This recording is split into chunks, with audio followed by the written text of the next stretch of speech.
फक्त याचं जर साधारण असं समजून घ्यायचं असेल सरकारच्या पातळीवर, तर घरातले करते धरते वडीलधारे म्हणून तुमच्या घरातला 2 मुलं जर उद्योग सुरू करणार असतील, तर बाबा उद्योग सुरू करायला मी तुला बँकेतून कर्ज काढून देईल आणि तुझा उद्योग उभा करून देईल असं सांगणं म्हणजे सरकारची आजची पॉलिसी आहे. आणि तुला उद्योग करायला मी माझ्या खिशातले काही पैसे काढून देईल असं सांगणं म्हणजे थेटपणे गुंतवणूक करणं, खर्च करणं इतक्या साध्या स्वरूपात येते. त्यामुळे समजून घ्या की घरातला करता हा तुमच्यासाठी कर्ज काढून गुंतवणूक करणार आहे. आता ते कर्ज काढलं जाईल, मग तुमच्यावर गुंतवणूक होईल, मग तुम्ही उद्योग सुरू कराल, त्याला टप्पे लागतात. पण तशी इच्छा व्यक्त करणं हेही काही वाईट नाही. आपण विजयजींकडे जाऊयात. विजयजी, कसं बघतात, मॅन्युफॅक्चरिंग सेक्टरला दिलासा मिळेल? हो, मला वाटतं की हा बजेट खूपच चांगला बजेट आहे. बेसिकली याला आपण स्ट्रक्चरल चेंजेस म्हणूया, की जे डायरेक्ट तुम्हाला दिसत नाही आहे पण ते इनडायरेक्टली खूप जास्त देणार आहे. जसं आता ललितजी बोलले की MSME सेक्टरला इन्व्हेस्टमेंट क्रायटेरिया अडीच पट केलेली आहे. म्हणजे मीडियम साईजची कंपनी जी 50 कोटीची इन्व्हेस्टमेंट करू शकत होती, आता 125 कोटीपर्यंत जाऊ शकते. आणि टर्नओव्हर डबल केलेला आहे, म्हणजे मीडियम स्मॉल मायक्रो तिघांना नाही. तर याचा इनडायरेक्ट बेनिफिट एक तर जे ऑलरेडी थ्रेशोल्ड लिमिटला पोहोचले होते त्यांना एक्सपान्शन करायला वाव मिळतो आहे, पहिली गोष्ट. दुसरी गोष्ट की मीडियम MSME कंपन्यांना 45 दिवसामध्ये पेमेंट तुम्हाला दिलं जाईल, हे लार्ज स्केल युनिटकडनं कंपल्शन होतं.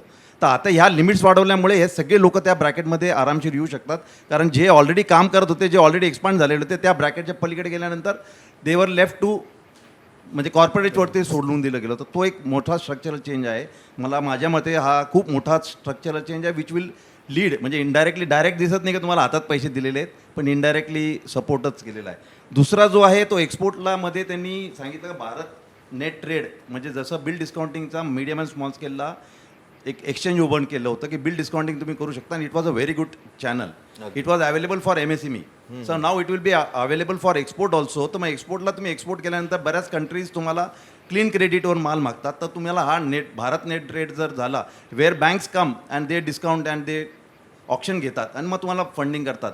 तर तो एक खूप मोठा चांगला चेंज, स्ट्रक्चरल चेंज त्यांनी केलेला आहे याच्यामध्ये. आणि तिसरी गोष्ट जी मी म्हणत होतो की सकाळी ते क्रिटिकल आयटम्सवरती त्यांनी BCD काही गोष्टींवरती 0 केलेले आहेत. त्यांनी 12 मेटल सांगितले, त्यात ते बोलले कोबाल्ट पावडर, लेडचं स्क्रॅप, झिंक स्क्रॅप, बाकी अजून 12 मेटल काय ते बघायला पाहिजे. पण हे जरी केले असतील तरी that is a good sign for future growth of the country.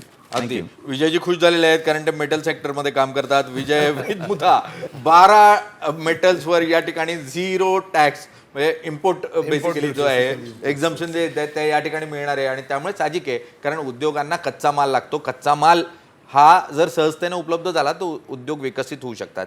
आणि त्यासाठी म्हणून उचललेलं पाऊल अत्यंत स्वागतार्ह पाऊल आहे.